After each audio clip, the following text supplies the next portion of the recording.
সবচেয়ে বড় অভাগা ছিলেন কাজী নজরুল ইসলাম। তার 4 বছরের শিশু বুলবুল যে রাতে মারা গিয়েছিল সে রাতে তার পকেটে একটা কানা কড়িও ছিল না। অথচ দাফন কাফন সম্পন্ন করতে গাড়িতে করে দেহ নেওয়া এবং গোরস্থানের জমি কেনার জন্য দরকার 150 টাকা। সে সময় 150 টাকা মানে অনেক টাকা। এত টাকা কোথায় পাবে? বিভিন্ন লাইব্রেরিতে লোক পাঠানো হলো, না, টাকার তেমন ব্যবস্থা হয়নি। শুধুমাত্র ডিএম লাইব্রেরি দিয়েছিল 35 টাকা। আরো অনেক টাকা বাকি। টাকা আবশ্যক। ঘরে ছেলের মৃতদেহ রেখে কবি গেলেন এক প্রকাশকের কাছে। প্রকাশক শর্ত দিল এই মুহূর্তে কবিতা লিখে দিতে হবে, তারপর টাকা। কবি মনের নীরব কান্না যাতনা লিখে দিলেন কবিতায়।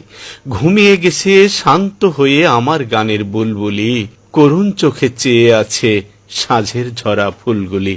একদিন কলকাতার পুলিশ নজরুলের বাড়িতে নিষিদ্ধ বইয়ের সন্ধানে তল্লাশি করতে গেল। অনেক খোঁজাখুঁজি করেও পুলিশ কিছু পেল না। বাড়ির জিনিসপত্র সব লন্ডভন্ড হয়ে যাচ্ছে, অথচ নজরুল কোনো বাধা দিচ্ছেন না। পুলিশরা মোটামুটি অবাকই। এমন সময় পুলিশের নজর গেল একটা বাক্সের দিকে। পুলিশ বাক্সের দিকে এগিয়ে যেতেই কবি পাগলের মতো হয়ে গেলেন। তিনি বললেন, আর যাই করুন এই বাক্সে হাত দিবেন না। তবুও পুলিশ বাক্স খুলে ফেলল। সেখানে কবির প্রয়াত ছোট ছেলে বুলবুলের জামা খেলনা সুন্দরভাবে সাজানো ছিল। লজ্জিত পুলিশটি দেখলেন নজরুলের চোখে পানি তখন টলমল করছে। যা হোক, আর্থিক সমস্যা নজরুলকে বেশ অনেকদিন পড়াশোনা করতে দেয়নি। 6ষ্ঠ শ্রেণী পর্যন্ত পড়ার পর তাকে আবার কাজে ফিরে যেতে হয়। প্রথমে যোগ দেন বাসুদেবের কবি দলে, এরপর একজন খ্রিস্টান রেলওয়ে গার্ডের খানসামা এবং অবশেষে আসানসোলের চা রুটির দোকানে রুটি বানানোর কাজ নেন। এভাবে বেশ কষ্টের মাঝেই তার বাল্য জীবন অতিবাহিত হতে থাকে। নজরুলের লেখা রমজানের ওই রোজার শেষে এলো খুশির ঈদ গানটি যেমন মুসলমানের প্রাণের গান, তেমনি নজরুল কালী দেবীকে নিয়ে প্রচুর শ্যামা সঙ্গীত রচনা করেন। নজরুল তার শেষ ভাষণে উল্লেখ করেন, আমি শুধু হিন্দু মুসলিমকে এক জায়গায় ধরে এনে হ্যান্ডশেক করানোর চেষ্টা করেছি, গালাগালিকে গলাগলিতে পরিণত করার চেষ্টা করেছি। যে নজরুল সুগঠিত দেহ, অপরিমেয় স্বাস্থ্য, প্রাণ খোলা হাসির জন্য বিখ্যাত ছিলেন, 1942 খ্রিস্টাব্দে তিনি মারাত্মকভাবে স্নায়ুবিক অসুস্থতায় আক্রান্ত হয়ে পড়লে আকস্মিকভাবে তার সকল সক্রিয়তার অবসান হয়। ফলে 1976 খ্রিস্টাব্দে মৃত্যু অবধি সুদীর্ঘ 34 বছর তাকে সাহিত্য কর্ম থেকে সম্পূর্ণ বিচ্ছিন্ন থাকতে হয়। বাংলাদেশ সরকারের ইচ্ছায় 1972 খ্রিস্টাব্দে তাকে সপরিবারে কলকাতা থেকে ঢাকায় স্থানান্তর করা হয়। বিংশ শতাব্দীর বাঙালির মননে কাজী নজরুল ইসলামের মর্যাদা ও গুরুত্ব অপরিসীম। বাংলাদেশে তাকে জাতীয় কবি হিসেবে মর্যাদা দেওয়া হয়। তার মানবিকতা, ঔপনিবেশিক শোষণ ও বঞ্চনার বিরুদ্ধে বিদ্রোহ, ধর্মীয় গোড়ামির বিরুদ্ধতা বোধ, নারী এবং পুরুষের সমতার বন্দনা গত প্রায় 100 বছর যাবৎ বাঙালির মানসপীঠ গঠনে ভূমিকা রেখে চলেছে। অসুস্থ নজরুল ইসলামের যথেষ্ট চিকিৎসা সত্ত্বেও নজরুলের স্বাস্থ্যের বিশেষ কোনো উন্নতি হয়নি।